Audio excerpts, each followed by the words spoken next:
Selamat pagi, Om Swastiastu. Nama saya Luh Putu Laksmini, sebagai salah satu dosen di program studi sastra Inggris Universitas Udayana sejak tahun 1986. Di tahun saya menyelesaikan studi S1 saya. Selama bertugas, saya sempat menjabat sebagai PLT Sekretaris Jurusan Prodi Sastra Inggris dari tahun 2010 sampai 2012. Juga saya sempat menjabat sebagai Sekretaris Laboratorium Bahasa Fakultas Ilmu Budaya Universitas Udayana. Pendidikan saya pada strata S2, saya membangun ketertarikan akan kajian bahasa dan kaitannya dengan struktur sosial masyarakat, khususnya pemertahanan bahasa Bali dalam keluarga campuran etnik Bali orang asing. Kemudian bidang kajian sosiolinguistik ini saya perluas di strata S3 dengan meneliti kaitan antara bahasa dan gender.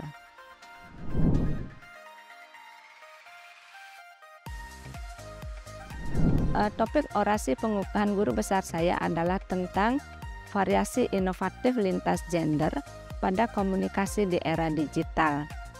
Topik ini berangkat dari salah satu asumsi bahwa perbedaan variasi bahasa antara perempuan dan laki-laki dihubungkan dengan perbedaan fisiologis mereka, yaitu dihubungkan dengan status sosial mereka sebagai perempuan atau laki-laki.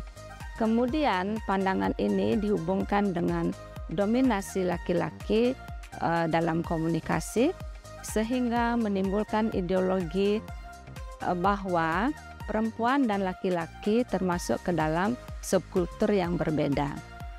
Pandangan lain menyatakan bahwa bahasa digunakan untuk mencitrakan perempuan lemah, irasional, laki-laki kuat, irasional. Penutur perempuan tidak hanya menggunakan bentuk lebih santun, tetapi juga menggunakan bentuk pelafalan dan bentuk grammar yang lebih baku. Hasil-hasil penelitian tersebut yang memberikan pencitraan tidak menguntungkan bagi perempuan didukung oleh Lacoste. Pandangan lain dari Gilleron, ahli dialektologi tradisional, menyatakan bahwa penutur perempuan adalah penutur yang inovatif, kreatif, dan cepat menerima istilah-istilah baru. Latar belakang tersebut mendorong saya melakukan penelitian bahasa berbasis gender pada konteks komunikasi talk show di media TV dan podcast di kanal YouTube. Sebagai salah satu variabel sosiolinguistik, gender mengacu kepada perbedaan perempuan dan laki-laki berdasarkan perbedaan peran sosial dan perilaku di masyarakat, termasuk perilaku berbahasa. Gender bersifat dinamis sebagai hasil konstruksi sosial di masyarakat yang dihubungkan dengan aspek sosial dan budaya dalam interaksi sosial, seperti misalnya dihubungkan dengan ideologi, kepercayaan, pengetahuan, nilai-nilai, norma-norma, etnik, agama, pendidikan, dan struktur sosial masyarakat.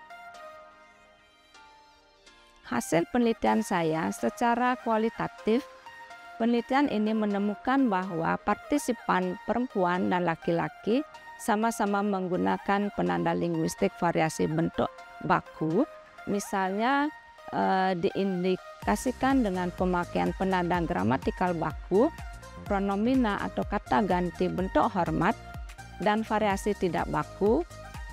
Artinya semua penanda linguistik selain bentuk variasi baku disebut sebagai variasi tidak baku, dan juga partisipan perempuan dan laki-laki sama-sama menggunakan bentuk santun. Namun, analisis kuantitatif mengungkapkan adanya proporsi yang berbeda oleh partisipan perempuan dan laki-laki dalam pemakaian bentuk dan strategi berbahasa tersebut. Secara kumulatif, penanda linguistik variasi tidak baku proporsinya lebih tinggi daripada penanda linguistik variasi bentuk baku. Misalnya, unit-unit linguistik sebagai penanda linguistik yang tidak baku sering kita dengar melalui podcast atau talk show, diantaranya pemakaian kan, si, la, lo, ya, tuh, tu, ni, gitu kan, ya kan.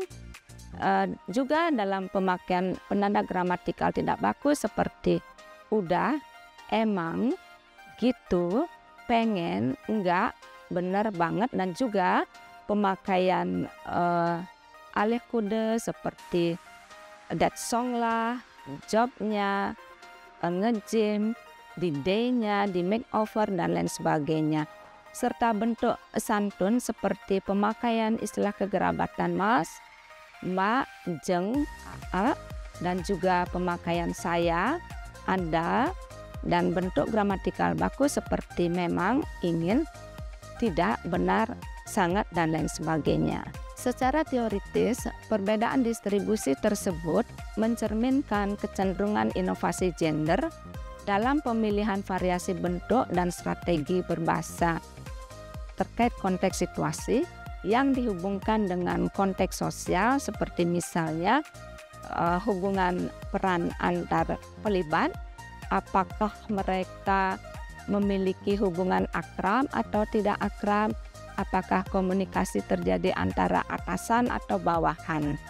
Yang kedua, berhubungan dengan konteks budaya, dalam arti bahwa karena budaya mengandung nilai-nilai dan norma-norma, hendaknya dalam berkomunikasi norma-norma dan nilai-nilai tersebut diaplikasikan. Yang ketiga, dihubungkan dengan konteks budaya kreatif yang mengatakan bahwa setiap penutur adalah aktor kreatif di mana selalu berinovasi dalam tuturannya.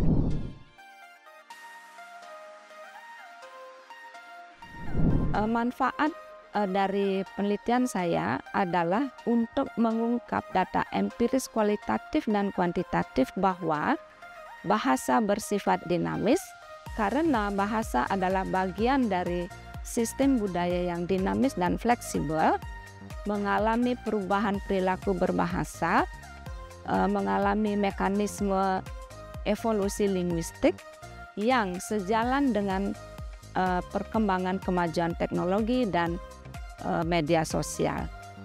Dinamika pemakaian variasi inovativitas gender mengekspresikan ideologi inovasi gender. Argumen untuk ideologi inovasi gender ini bertujuan untuk memberikan pendapat atau perspektif berbeda terhadap sikap dan kepercayaan stereotipe adanya perbedaan variasi bentuk pemakaian bahasa yang dipandang berkorelasi dengan gender. Ideologi inovasi gender adalah gambaran kritis ideologi yang tidak berhubungan dengan sikap, paham, dan kepercayaan terhadap perempuan dan laki-laki yang dihubungkan dengan bahasa.